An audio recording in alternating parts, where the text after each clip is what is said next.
Compounding, it's the interest that you can look at it as the interest that an investor earns on his original investment, plus all the interest earned on the interest that's accumulated over time. So let's look at an example that will explain this. And first we'll take simple interest, which is the opposite of compounding interest, which is just interest earned on your principal investment. So let's say you invest $1,000 in a bond that pays 10% interest. After year one, you would have received $100 of interest. After year two, you would have received another $100 of interest. After year three, same thing, another $100 of interest. So let's say this goes on for 10 years. At the end of the 10 years, you would have $2,000.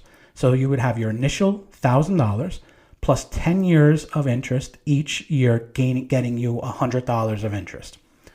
So now let's look at a similar example, but let's look at how compounding comes into play. So let's say you're actually compounding your interest in this case. So we start off with that same $1,000 investment in a bond that pays 10% interest. So after year one, we're still the same. We receive that same $100 of interest. However, it is reinvested in the bond. So next year, year two, we actually receive $110 of interest. And that's because we're receiving interest on $1,100, not $1,000. So after year three, we actually receive $121 of interest.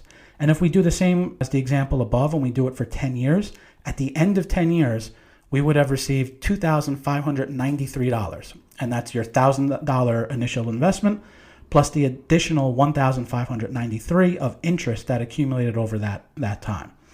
So when you compare the two examples, you'll have 25% more at the end of the 10 years if your interest compounds rather than if it's just straight linear interest. And obviously the interest rate that you receive and the length of time that your investment compounds, it magnifies the overall